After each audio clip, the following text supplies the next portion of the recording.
मित्रों, आप तो जानते ही हैं, जो मनुष्य जैसा कर्म करता है वैसा ही फल वो पाता है। किंतु क्या आप जानते हैं, हम मनुष्यों द्वारा किए गए कुछ कर्म ऐसे होते हैं जो मरने के बाद भी हमारा पीछा नहीं छोड़ते हैं, और ये कर्म ही हमारा अगला जन्म भी निर्धारित करते हैं। वैसे गरुड़ पुराण हमें इस संदर्भ में विस्तार से जानकारी प्रदान करता है, और आज हम आपको इसी पुराण से लिए गए 11 ऐसे कर्म बताएंगे जिनके आधार पर मनुष्य विभिन्न प्रकार के पशुओं की योनियां प्राप्त करता है। तो आइए एक बार विस्तार से प्रकाश डालते हैं गरुड़ पुराण के इन 11 बिंदुओं पर। नमस्कार और एक बार फिर स्वागत है आप सभी का आपके अपने वीडियो।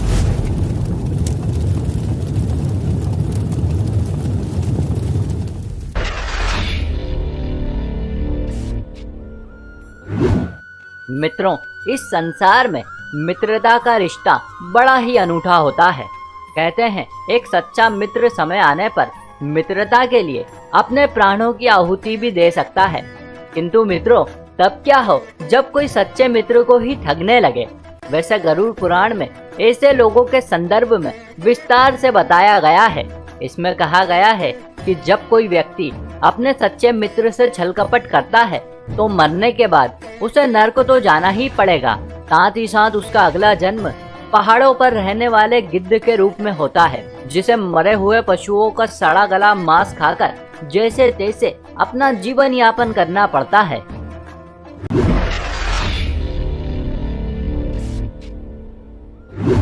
मित्रों, इस संसार में कई ऐसे लोग हैं जो न केवल अपने धर्म का अपितु दूसरे धर्मों का भी समान भाव से आदर करते हैं।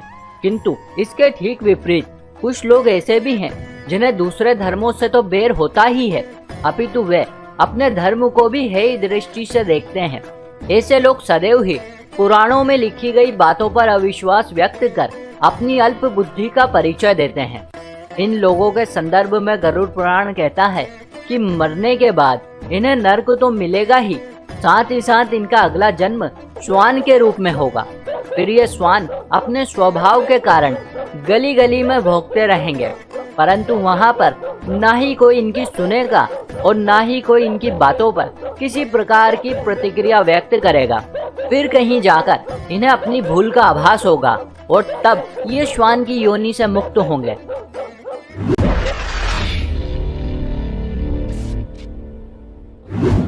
मित्रों, इस संसार में किसी भी मनुष्य का जीवन बिना परिजनों की सहायता के संभव नहीं है, और इसमें माता पिता और गुरु की तो बात ही नहीं की जा सकती है, क्योंकि आपको तो पता ही है कि किसी मनुष्य को शिखर पर पहुंचाने का कार्य केवल गुरु ही कर सकता है। किंतु मित्रों, जो कोई मनुष्य यदि ऐसे लोगों की अवहेलना करता है अथवा अपने गुरु तथा अन्य लोगों के साथ बुरा व्यवहार करता है, वो मृत्यु उपरांत पुनः जन्म तो लेता है, परंतु कई बार प्रयास करने के बाद भी कभी गर्भ से बाहर नहीं आ पाता है, अपितु गर्भ में ही उसकी मृत्यु हो जाती है।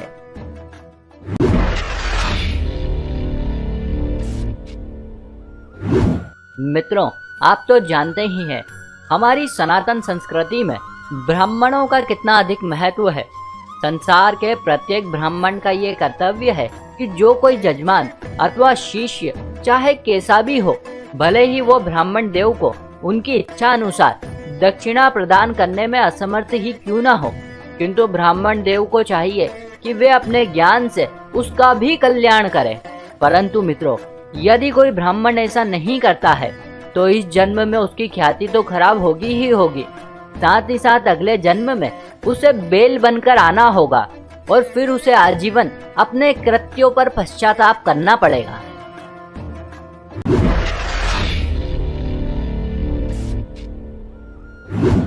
मित्रों, इस संसार में कई लोग हैं जो बहुत ही ईमानदार हैं और अपने कृत्यों से सभी का हृदय जीत लेते हैं, किंतु वहीं कुछ ऐसे धूर्त लोग भी हैं जो बस लोगों को अपनी चालाकी से मूर्ख बनाते रहते हैं और आजीवन इसी बात की खाते हैं। किंतु इन मूर्खों को ये पता नहीं है कि ये संसार ऐसे ही नहीं चल रहा है, अपितु इसे चलाने वाला दूर कहीं बैठकर इनके सभी कृत्यों को देख रहा है। भले ही उसके घर देर है परंतु अंधेर तो बिल्कुल नहीं है। ऐसे लोगों के संदर्भ में गरुड़ पुराण में बताया गया है कि ये लोग अगले जन्म में उल्लू बनते हैं और फिर जीवन भर तक अपनी थोड़ी सी चालाकी के लिए पश्चाताप करते रहते हैं।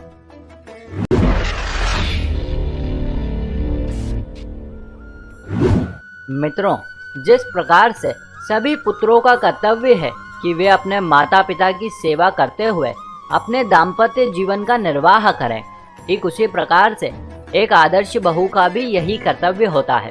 किंतु मित्रों, इस सब के ठीक विपरीत जो स्त्रियां अपने सास ससुर को अपशब्द कहती है या उनकी सेवा नहीं करती है और कभी भी घर में कलह शुरू कर देती है, उन्हें अगले जन्म में रक्त पीने वाली जूं अथवा जोक के रूप में धरती पर आना पड़ता है।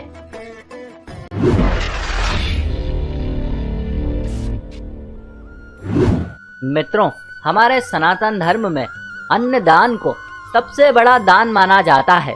जो कोई व्यक्ति इस दान को करता है वो न केवल जीते जी अपितु मृत्युपरांत भी स्वर्ग और सम्मान पाता है। इसी वजह से लोग प्रतिभोज और भंडारों का आयोजन करते हैं। किंतु वहीं कुछ लोग ऐसे भी हैं जो अनाज अथवा खाने पीने की अन्य चीजों की चोरी अथवा घोटालेबाजी करते हैं। ऐसे लोगों के संदर्भ में गरुड़ पुराण कहता है कि मरने के बाद इन लोगों का अगला जन्म छछूंदर अथवा चूहे के रूप में होगा और फिर ये अनाज के दाने दाने के लिए तरसेंगे।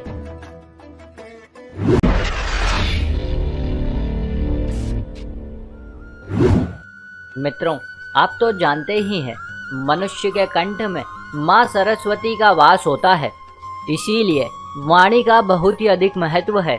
शास्त्रों में बताया गया है, मनुष्य को कभी भी ऐसे शब्द नहीं बोलने चाहिए जो दूसरों की भावनाओं को आहत करें। किंतु फिर भी मित्रों, कई लोग अपशब्द कहने से बाज नहीं आते हैं और छोटी छोटी सी बात पर अन्य लोगों को गाली गलौज करना शुरू कर देते हैं। हालांकि कई बार इन्हें हाथों हाथ जवाब भी मिल जाता है, परंतु इनकी अक्ल तो तब ठिकाने आती है जब अगले जन्म में ये बकरे के रूप में धरती पर आते हैं और फिर किसी कसाई के हत्थे चढ़ते हैं।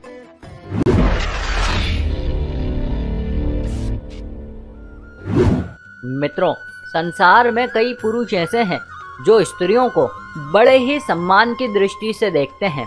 उनके मन में स्त्रियों के प्रति किसी प्रकार का विकार या दुर्भावना नहीं होती है। जबकि वहीं कुछ लोग ऐसे भी हैं जो संसार की प्रत्येक स्त्री को बुरी नीयत से देखते हैं। उनके मन में हर समय बस काम भाव ही चलता रहता है। किंतु इन मूर्खों को ये पता नहीं है कि भले ही इनकी वासना के बारे में किसी को पता चले ना चले, भले ही इनके कृत्यों के बारे में कोई जान ना सके, परंतु ऊपर वाला इन्हें देख रहा है और समय आने पर वो इनका न्याय जरूर करेगा। ऐसे लोगों के संबंध में गरुड़ पुराण कहता है कि मरने के बाद इन लोगों को गधे की योनि में जन्म लेना पड़ता है और तब मित्रों, ये गधे चाहकर भी किसी स्त्री पर वासना युक्त दृष्टि नहीं डाल पाते हैं।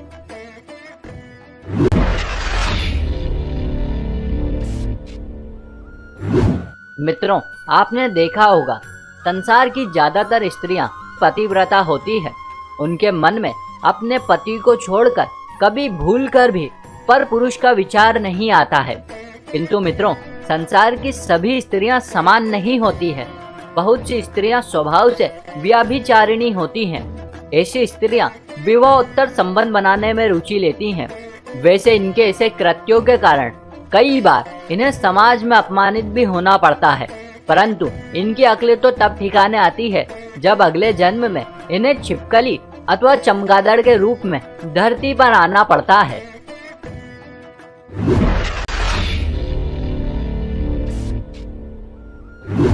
मित्रों, हमारे शास्त्रों में बताया गया है कि मनुष्य का जीवन हमें बहुत ही कठिनाई से मिलता है, किंतु फिर भी मित्रों, हम में से ही कुछ अज्ञानी लोग व्यर्थ की सांसारिक बातों में उलझकर घबरा जाते हैं और परमात्मा द्वारा प्रदत्त जीवन की समूल्य भेंट को व्यर्थ ही गंवा देते हैं।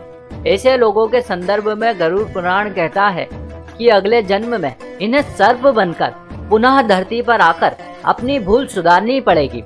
तब कहीं जाकर ये परमात्मा द्वारा प्रदत्त इस मनुष्य जीवन की उत्कृष्ट परिभाषा को समझ पाएंगे। तो मित्रों, ये थी वो योनियां जो मनुष्य को कर्मों के अनुसार मिलती है। इसीलिए कहा जाता है कि यदि जीवन में आए हो तो कुछ अच्छे कर्म करो, ताकि मरने के बाद उत्तम लोकों की प्राप्ति हो सके। इसी के साथ हमारी ये जानकारी भी यहीं समाप्त हुई। आशा करते हैं आपको ये जरूर अच्छी लगी होगी। ऐसे और भी वीडियो देखने के लिए अभी सब्सक्राइब करें वीडियो कलश यूट्यूब चैनल को। साथ ही साथ इस वीडियो को ज़्यादा से ज़्यादा लोगों के साथ शेयर करें। और अब से आप हमें फेसबुक पर फॉलो करना ना भूलें, ताकि चारों ओर धर्म रूपी प्रकाश फैल सके। आप सभी मित्रों का बहुत बहुत धन्यवाद। ओए रफ्ता जोगी, ओए रफ्ता जोगी, ओए ओए ओए ओए, ओए रफ्ता जोगी।